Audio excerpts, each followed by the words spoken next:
Hi, thanks for listening to the Monthly Social here on YouTube. If you haven't already, please click the subscribe button. It would mean the world to us. All right, hope you enjoy the rest of the show. Take care. Hello, everyone, and welcome to the Monthly Social Self-Help Spotlight. I'm your host, Guido Perino, and joining me today is former journalist, now personal trainer, certified nutrition specialist, and coach, European Masters Weightlifting Champion, all while persevering a multiple sclerosis diagnosis. Now, Kim Rahir is here to help us tap into an endless source of vitality and help us drop excess weight, among other self-help tips.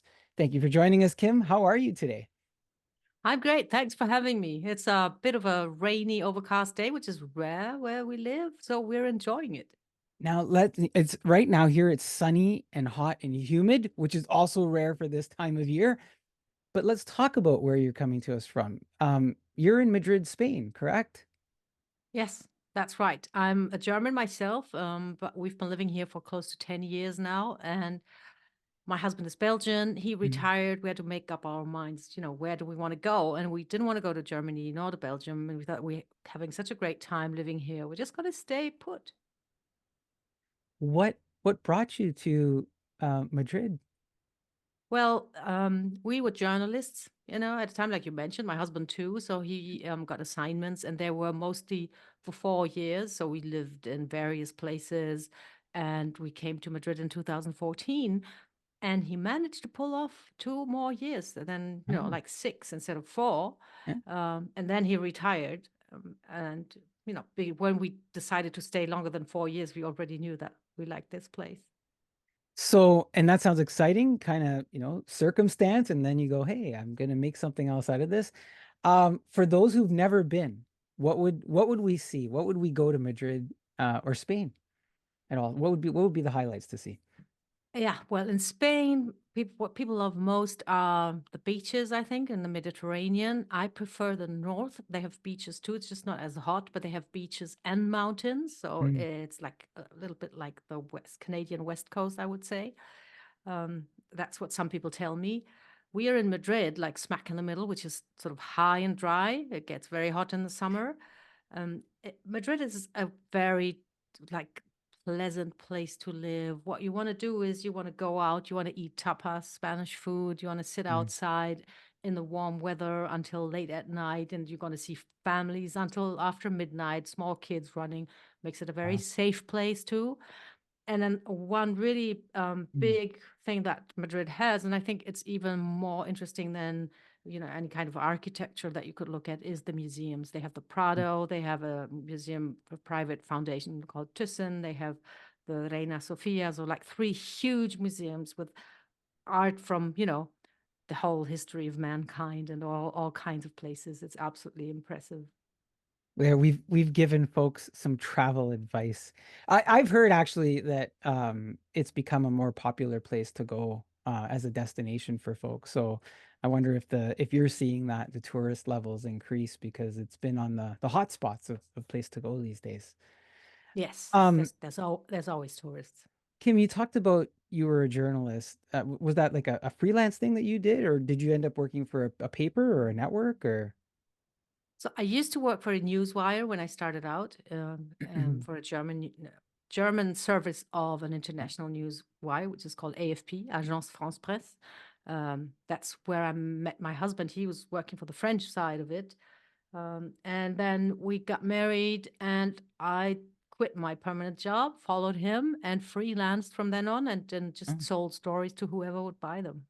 What, just out of curiosity, what was your initial attraction to journalism? I'm a curious person, and I like a good story. And it's also a little bit this, and I think this is one of the reasons why I stopped working as a journalist. It used to be this idea that we need informed citizens so they can make informed choices, And you stopped because of that? because it doesn't work like that anymore. Because Mm. information has become a commodity. And I noticed that in my work, you had to compete. I mean, it's always been like a product that people sold, um, but like the commercial side sort of got the upper hand, and it was not so much about usually the journalist is like a gatekeeper. Right. They say, well, this is important, this you need to know. And it was not about that anymore. It was about, what will get people excited? What will they click? I think what I'm hearing is the core and the essence of the story started to change, and it became just more sensationalized, perhaps. Is that fair to say? Yeah. Yeah. And it was less informing and more entertaining. So Right. it sort of the focus shifted. And it's fun. I mean, I do want to entertain, and I told you I Right. like a good story, but you cannot sort of twist things or leave things out or put an artificial focus on things just because they're like so entertaining when they may be not as important for, the future of the society and the country. Yeah. We had those entertainment type of papers already out in circulation, and some of the mainstreams had started to become like that, is what I'm hearing. So as you transition out of journalism as a career, you move into coaching, and we're going to talk about coaching in a few moments here. But I'd like to add a couple of more pages to the story. Before we do that, you were diagnosed, and I mentioned in the introduction, with MS, multiple sclerosis. Was this while you were still doing the journalism? It was yes, I was actually. Yes. Yeah. I'm hesitating because I had sort of considered and thought about and sort of dreamed of being a coach for quite some time, never taking the plunge because I love my job too. But that was, yes, well, I was still working as a freelancer when I was diagnosed, and that was in France. And you hear this for the first time. What's your reaction, and what do you do next as you sort out this information for yourself? Yeah. First thing that happens is you kind of plunge into darkness Mhm. because it's just terrifying. You know, you have no idea where you're going, what's going to happen to you. And they tell you you need lifelong treatment. So you give a lot of your power away. You're going to be dependent on injecting yourself 3 times a week. So it's like fear, darkness, disappointment too, because obviously your life's not going to be what you hoped it was going to be or you imagined it to be. And then because it's autoimmune, you also feel betrayed a little bit by your Mm. body. I mean, why is it attacking itself? Doesn't make any sense. Um, and so it was like a really, really hard blow. My kids were still very young, and I kind of saved myself by just focusing on the moment, on the present day. I sort of pushed away the big picture because that was too scary. And I thought, I'm just going to do what I can today, and see where that takes me. Yeah, you approached it in smaller segments, if you will, as opposed to the bigger part. And it's interesting because I was thinking as you were saying that part of you, like your body turns on itself. There's some sort of self-blame or something that you kind of have to work through, right? You're in a much different spot now? Absolutely. Yeah. Absolutely. I'm so grateful for everything that happened to me. I know it sounds crazy. Sometimes Mhm. it even sounds a little bit cheesy, Yeah. but it was a bit of a wake-up call, and it's given me so much perspective. Stuff that you complain about in everyday life. You don't want to do the chores, or you're sort of stressed out. And, when, at some point in my story, I wasn't able to walk. So I'm just happy that I can walk and even lift weights and stuff. It really changed. And I even more now than then, I live in the present. I have this, it's a bit ambiguous because I have this awareness, and I have it in my bones, that this can all be taken away from me in one day. It cannot be here tomorrow. Yeah. But it doesn't scare me. I mean, the thought can be scary, but it just helps me enjoy today more. It's interesting because there's a saying, right? Sometimes life can be short, even in the longest days, right? You appreciate things a little bit differently. You look at those little chores a little bit differently. So this happens. At some point, you decide to put down your journalism pen, and you picked up your a mission as a health coach.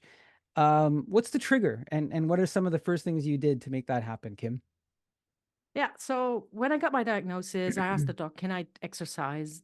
Because had enjoyed going to the gym, like, not super passionately, but I was a gym goer. And he was very non-committal and said, "Oh, maybe careful." She didn't really want to say anything. Luckily, I met a nurse later who showed me how to inject myself, and he said, "No, exercise is great. It makes you fatigue resistant." So I had this urge, this desire. I wanted to become physically strong, and I think it's linked to this experience of your body betraying you. You want to be sort of, master your body again, and you want to like be the boss of your physique again. So I just wanted to become strong, armed myself with a book, lifted heavy and heavier and heavier, got better physically and mentally, um, until like 6 years ago, my neurologist here in Spain said, you're just doing so well. How about we stop your treatment? And I said, oh, absolutely. Blood hell, yes, let's stop it.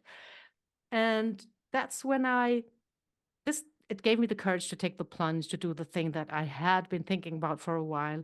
And also I thought that I was on to something. Not how to cure MS, but how to change your whole outlook on life, your quality of life, Hmm. with this very simple intervention, which is strength training.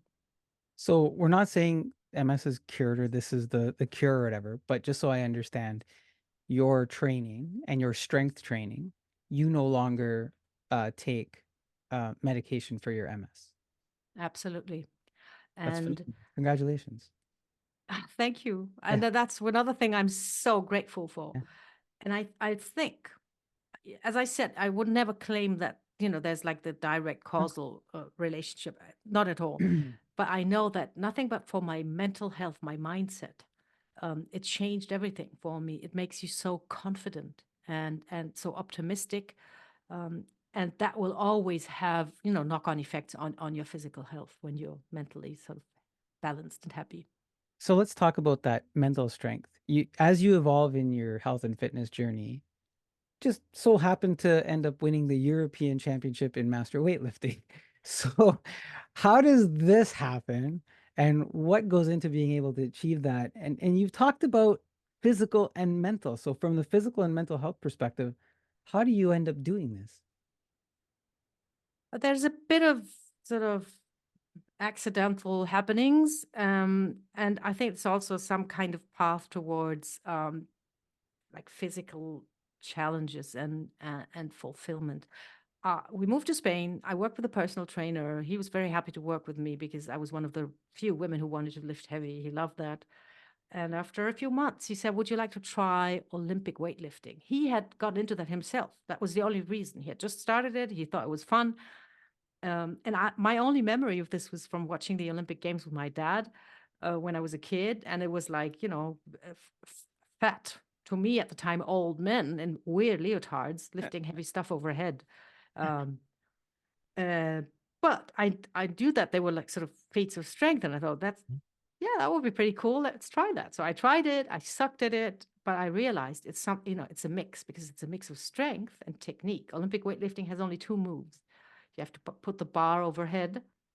In the snatch, it's in one move, and in the clean and jerk, you can sort of rest it on the shoulders and then put it overhead in the second move. So you have to outsmart gravity somehow. So you have to be strong, but you also have to be like technically very, very proficient. And it's lifelong learning, you know, and that's something that I love. So it's a challenge. So I was hooked right away. After a few months, I changed from a commercial gym. I went to a weightlifting club where there's only weightlifting, no mirrors, no music, um, just a lot of iron. And after 2 weeks, they asked me if I wanted to compete. And I said, and I mean, that was 5 years ago. And I said something that I would not say today. I said, "Do you know how old I am?" And they said, "We don't care. We don't care. There's other people your age that are Yeah. competing." And then I said, "Okay, let's do this." And then once I started competing, I was curious and I just looked at, what kind of strength levels you needed to be international. And I realized that that was totally attainable for me. So I went for it. What a story of inspiration and perseverance. And, yeah, and congratulations on that, on the championship. I mean, that's phenomenal. Anybody listening, I just get excited just hearing you tell the story, thinking to myself, I want to do more than what I do. Just because you kind of grabbed it and achieved that. As you journey into this health space, and you begin to embark on a mission to help women embrace muscle and strength, as you did yourself, as the one-stop shop solution, if you will, for several health problems, that you say ensue from age 30 onward. Why does that become important to you? Because I talk to so many women all the time, women my age, and I see um, so many problems. First of all, our bodies sort of start letting us down. Something that I can relate to. I was like really let down by my Mm, body, and I just want to tell them, you can do something about this, and you can do something about this that is so much simpler than all the stuff that you're reading up on Google, like the herbs and the teas and the stuff and the crazy diets, and don't eat carbs and don't eat dairy and don't, you could just go out and try to become physically strong, and so much of all this trouble would go away. And then there's also this part of of the mental health, the confidence, this, standing up tall, taking your space. yeah. So many women tell me when you turn 50, they say you become invisible. So when you go out on a weightlifting platform, your name is called, lights are on, all eyes are on you. You are not invisible. And it's scary. It's scary, but it's also exhilarating, and it makes you feel alive. So um, it's like, I just want to shout it from the rooftops. The solution, to a better quality of life is really simple. I'm not saying it's super easy, but it's simple, and it's at everybody's reach. You Yeah. don't need millions. You don't even need a gym. Everybody can do it. I'm glad you mentioned the part where it's not always easy. And that's, sometimes we look at solutions, or we look at results. We look at somebody else's results. And we say, "Oh, I look at the results," right? But the journey to the results is made up of some other ingredients, and you're going to talk about a couple of those ingredients today. Um, let's start with this. Some of the things you do as a coach to help women. Um, how do you teach them? In terms of how to muscle their way to health and longevity. Like, what does that mean? Muscle your way to health and longevity. Yeah, it means that, if you start looking after your muscles, like building them, conserving them, loading them, stimulating them, um, you will have such an improvement of your overall health and your quality of life. Muscle is actually the organ of longevity. I'm Mm. convinced of that. And so if you look after your muscle, you will look after your overall health. Also, in a way that everything that you do for building muscle, it's training, it's a certain way of eating, it's lots of recovery. So it leads, if you focus on muscle, it leads to an overall healthy lifestyle. Kim, is this a situation of mind over matter? I think it's actually, I like to think it's the other way around, actually. Um, but because they are like, the mind and the body, they are like communicating tubes, and it's a two-way relationship. And it's something that we underestimate, where we think like we have to get motivated. We just have to take that decision. We just have to be like really disciplined. We just have to really want it. And so many people, like in a way that I don't really understand it. I find hard, say, oh, if you can't do it, then you probably don't want it enough. Whereas when I say matter over mind is, just start doing something. Do a small movement today, something that you can do and that you can repeat every day. And you come from that side of these communicating ways of mind and matter. That will then influence your mind, and it will, give you rewards. So we're back to a little bit of start in smaller segments and work your way to something else. Now, I hear you say things like we can learn how to reconnect brain and muscles, reactivate and maintain muscle mass to avoid various health problems as we grow older. We're going to have some skepticism from some folks when we talk about that. How do you get them past that? What's the magic ingredient to help them get past that skepticism? The easiest way to find out if this works for you is to try it. And I like also this idea of just imagining and remembering how we have evolved as humans. The way we live today has nothing to do with how we are built and what we are built and made for. Until 150 years ago, when there was no automobiles, we were walking everywhere. We had to carry stuff all the time. We had to push, we had to pull, we have to pick stuff up from the floor, and we have to get stuff down from above our heads. That was normal. And that has been like this for thousands of years. So that's what our bodies have evolved to do every day. And it's something that we don't understand, that it's not like today, you're sitting all day and then you go for a walk and you're getting a little better. It's when you're sitting all day and you don't do any sort of strength work, you're getting worse. You're already getting worse because the baseline is the one where we are making a physical effort every day. And I think it makes total sense when you say, well, see where we come from. We weren't built to be sitting on our backside every day. So the thing, and science is confirming this like more and more, all these ailments, all the problems, even like stuff like Alzheimer's, um, or gut health, everything improves with exercise.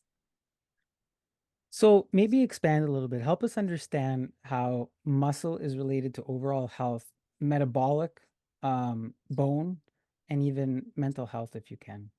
Yes. So it's something, I mean, we used to know that, if you have muscle, you're strong. And there's studies from the 90s even that sort of correlate strength and longevity. Um, we knew that it was good for bone health because when you train, when you load the bones, they become stronger because the body reacts to what you ask of it. What we know now, which we didn't know like I don't know 10 years ago, is the metabolic function of muscle is absolutely amazing. What's one of the biggest problems, especially in the US when it comes to health? So many people are like insulin resistant or pre-diabetic. Mm. If you carry enough muscle mass, that will take care of your blood sugar management Mm. all by itself because the body will always transport blood sugar first to the liver and then to the muscles. So it's like if you have muscle, you have a bigger storage capacity for sugar in your body without it like hanging around in your bloodstream and causing shenanigans. So that's the metabolic aspect. It's also when you have more muscle, you have a bigger machine that it takes more energy to just maintain at rest. So you can eat more without gaining weight when you carry more muscle. I mean, it's not like huge numbers, but Right. over the years that adds up. And because we are surrounded by food all the time now, and it's hard to just control that with your mind, it's great to have like a body who can deal with a bit of food. Mm. In the mental health aspect, as far as I know, I mean, they're advancing in the science. As far as I know, they always find that strength training will improve all kinds of symptoms of mental health. I'm not sure they found the mechanism that causes that. Um, I think one of the elements, and that's just me, like what I think is that there's no science to this, but I think when you train for strength, you overcome resistance. That's what you do. So somewhere your brain makes a memory of you overcoming resistance. And when you encounter resistance in other areas of your life, you have that memory. And it's nothing conscious. It's not like, oh, I could lift 50 kilos, so I can now deal with my boss screaming at me. I don't think that's how it works. I think it's unconscious. It's like this sort of just this experience that you have, like literally in your fibers that, okay, that, there's resistance, but I have overcome resistance before, so I can deal with this. You know, you made me think when workout or when I do exercise, and I say this to people sometimes, and some people don't believe me, or they look at me rather strange, right? I feel really good at the end of a workout, or while I'm working out, I think of a lot of solutions or ideas.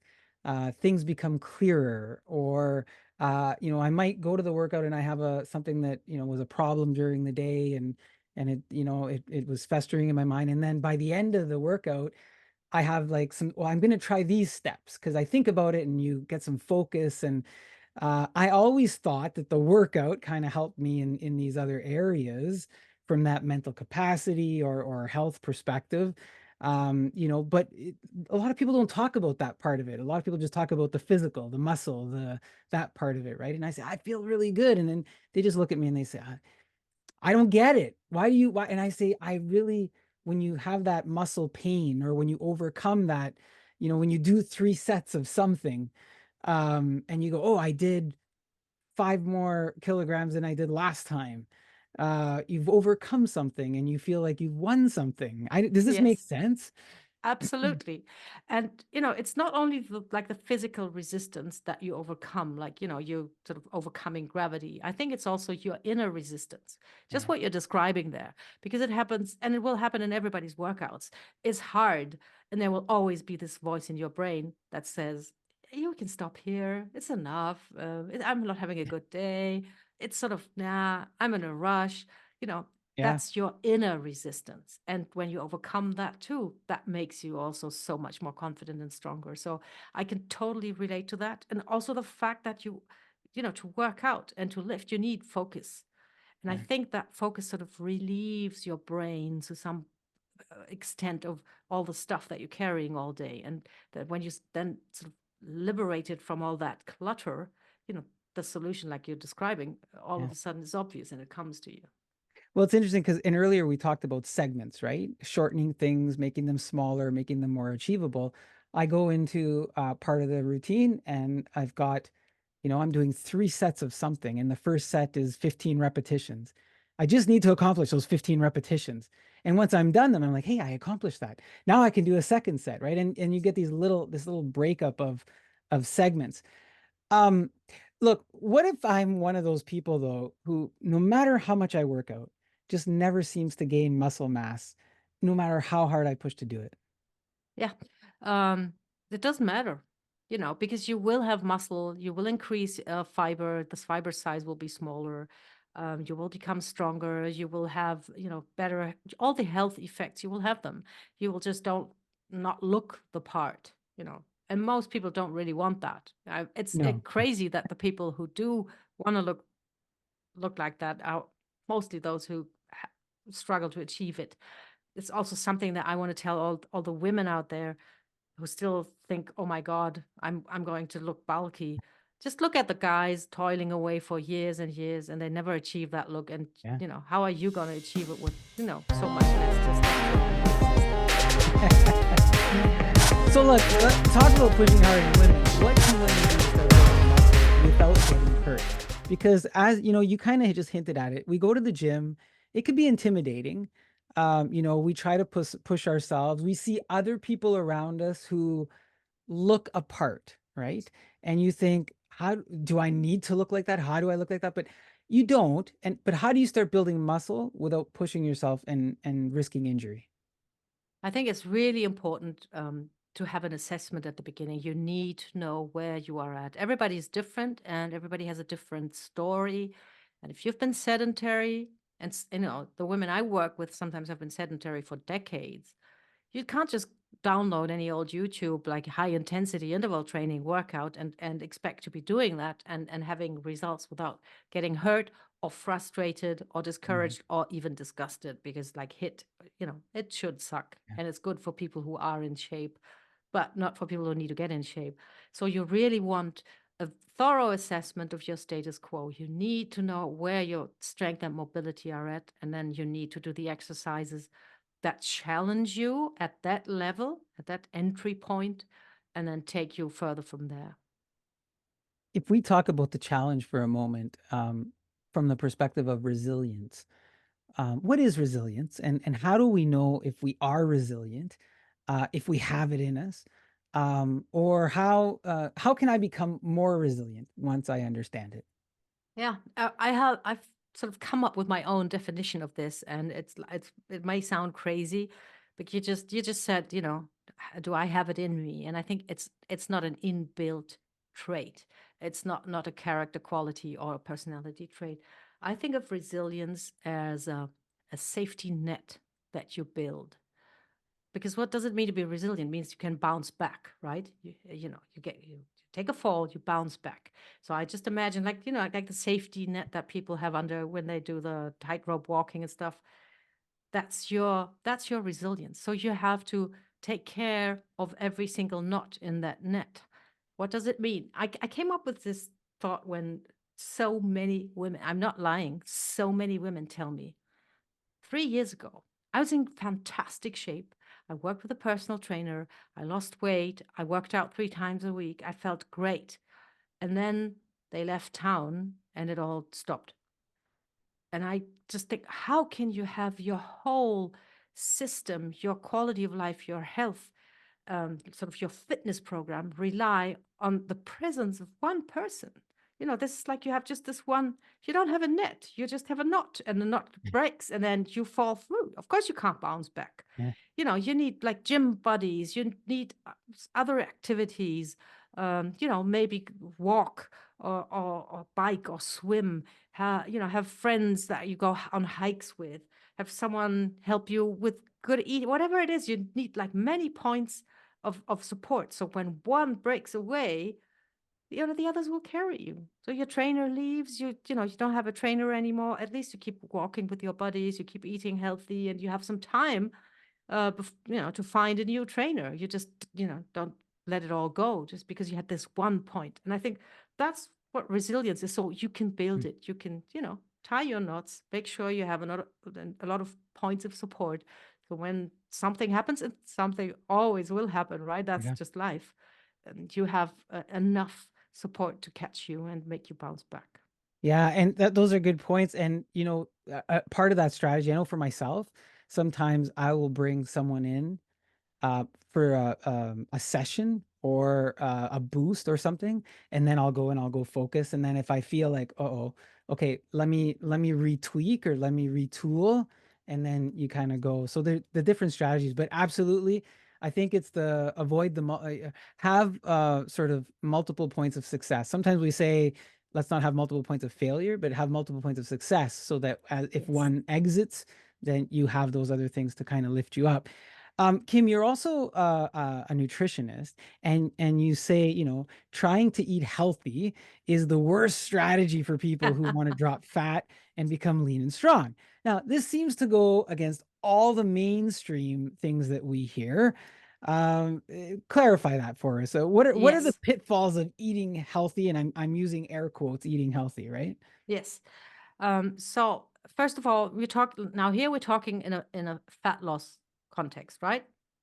So I came up with this. It's my pet peeve actually, because so many women again tell me, I'm just trying to eat healthy. So that's your goal. So your goal is, I'm going to try something. Just imagine you're going to the altar and they say, are you like for life? And you say, I'll try. Yeah, thanks. Of course, you say, I do. So try already. You're sort of telling yourself, you're setting yourself up for failure when you say, I'm just trying. And then the second part, and that's the really worst part, is eating healthy. What does it even mean? It's Mm. it's too vague. Um, you go to bed at night and you want to you journal, you tick it off. Did I try to eat healthy? Yeah, of course, I tried. I went to McDonald's and had 3 burgers, but I mean, I kind of tried. And then eating healthy means one thing for you and a totally different thing for me. If you're an endurance athlete, you need to eat tons and tons of carbs. Mm. If you are sitting on your behind all day, you need virtually no carbs or very little. If you have celiac disease, there's Yeah. things that people call healthy that will make you very, very ill. So it's too vague, and especially when it comes to fat loss, it's not specific enough. You need to be very specific. And I came up with this sort of a kind of trifecta. When you look at your food, what's your intention for your food? You want to have fun with it, you want it to be healthy, or you want to lose weight. And you're going to have to pick two. You're going to have to pick two. If you want to eat healthy and have fun, like Yeah. enjoy your food or, use it for community with your family or socializing, you're not going to lose weight.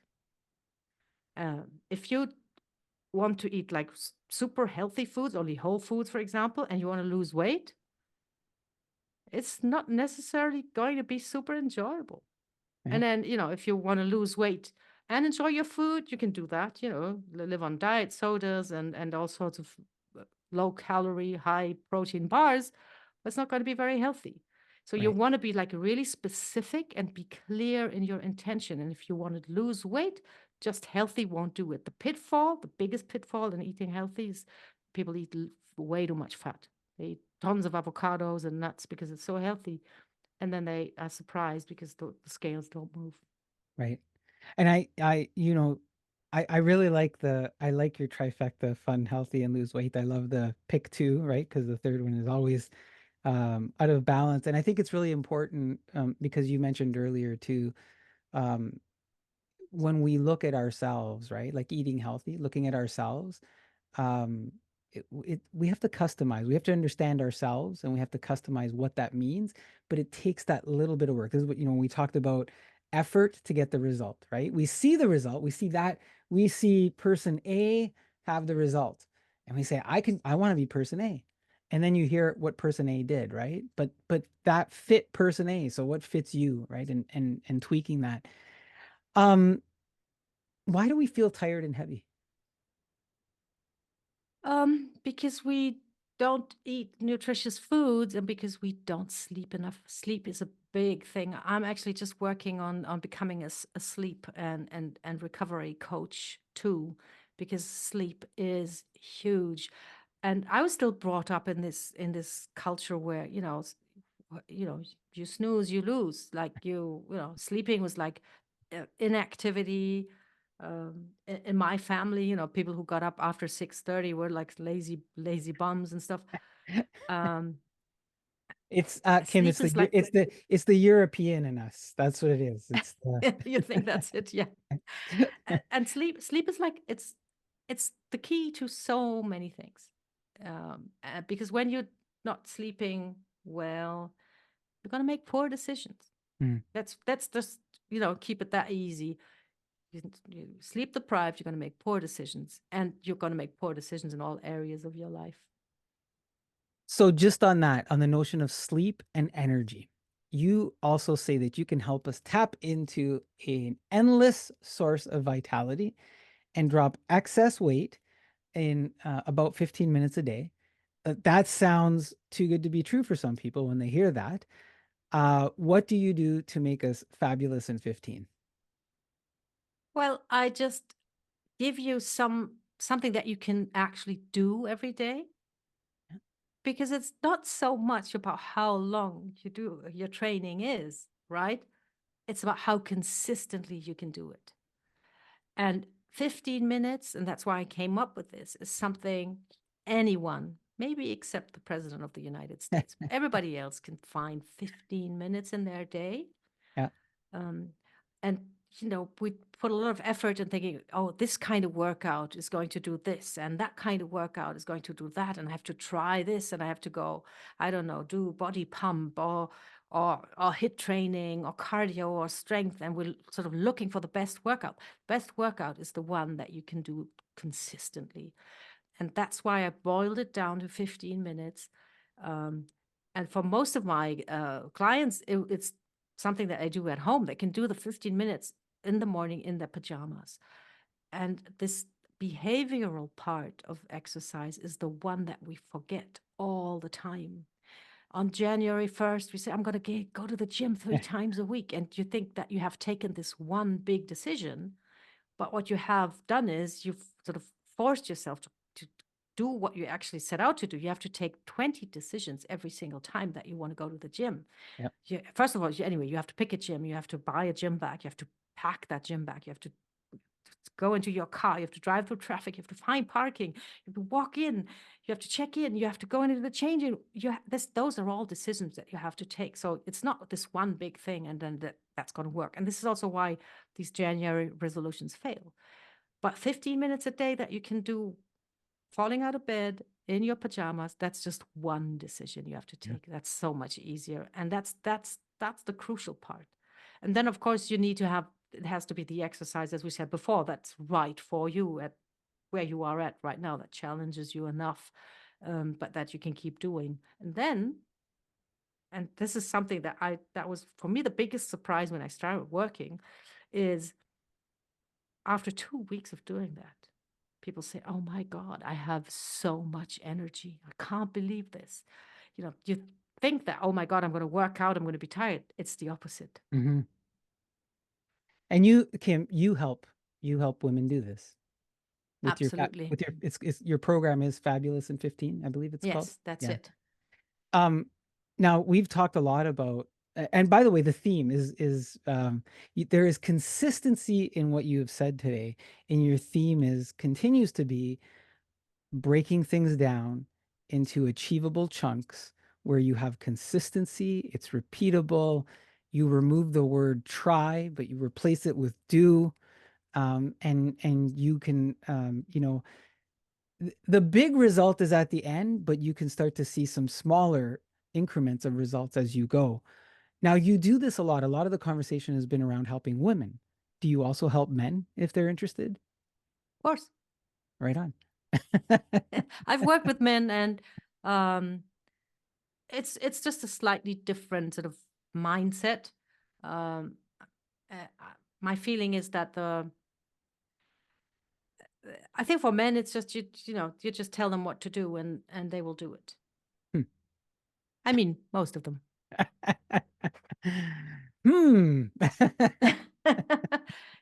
Like you say, like, get your 10K steps. And then because I think it's also because, I'm not saying this in any negative or ridiculing way. I think men are much more, or feel much more that they have power over what they want to do. So, when they're like the guy, the father, the husband in the family Right. says, "I want to walk 10K steps from now on," they're going to do it. When mom says, "I want to walk, I want to, I'm going to try and walk 10K steps every day," that's going to be, "No, but mom, you have to help me here." No, and then I think the question of power, of over your life and over your agenda and even over your plate, Hmm. I kid you not, is a big one. And Yeah. there's a big difference between men and women. No, I get it. The over the plate makes sense too. Kim, look, you also have talking about helping people, your website, kimrahir.com. Is this where people can go to engage you on any questions they have or to find out more about the programs you offer or how you can help if they're interested in that? Yeah, you can have a look there. You can take the health assessment that is on there. There's a free assessment, so you can find out, this point of entry, that starting point that we're talking about. Or you can find me on social media, Facebook or Instagram with my name, Kim Rahir. So if you're like in a hurry and want to find out what you could do next, you can just DM me there. And you can also see all kinds of things that I'm up to that I share there. Kim, tell us just quickly the assessment. What is that and how does that work? It's I call it a holistic questionnaire because Yeah. it's not only about, like, can you do 5 push-ups or things like this. It's more like put it into a everyday life context. Like, how do you tie your shoes? Hmm. Can you put your carry-on bag into the overhead locker? Hmm. How are your energy levels? How's your confidence? So it's like we're trying to Practical. really to paint a full picture of how you're feeling in your skin and how your quality of life is at this point in time. And then when you've done that, then I give you a few hints and tips of like what you could do next with where you're at right now. So we go onto your website, we click the take assessment, we fill a bunch of stuff in, it goes off to you, and then we get something back. Yes. Awesome. Thank you for that. And we'll make sure that we include that, of course, in the show notes. Look, I'm very grateful that you spent this time with us today. You shared your personal journey, which isn't always an easy thing to do. So thank you for doing that. It's very much appreciated. I believe, those are great stories of inspiration for others as well. as well as all of your health insights. Before I let you go, I know we've got a time difference as we're doing this, but is there anything else that you would like to leave us with, Kim? I just want to encourage everybody who thinks that it might be too late for them, or that like the task ahead is too big, the mountain that they need to climb too high, um, just to focus on just like really the very next thing that you can do now. You can always do something now. And if you start that now and just, go next door and have a glass of water, make it as easy as that. But do something and don't be afraid of the big picture, like fade that out and do something now. You can. And I, for one, know it's never too late. Thank you. That is Kim Rahir, former journalist, now personal trainer, certified nutrition specialist, soon to be sleep and recovery coach, European Masters Weightlifting Champion, all while persevering a multiple sclerosis diagnosis. Now, she has set us on a path to help us find our inner and outer strength while learning how to drop fat, boost our energy, and master our mind. If you want to know more, you take the assessment on her website, and I'll have those in the show notes. Thank you again so much, Kim, for being here. And hopefully, we could do a follow up in the future. Absolutely. Thanks for having me. Really enjoyed our conversation. Thank you. Take care.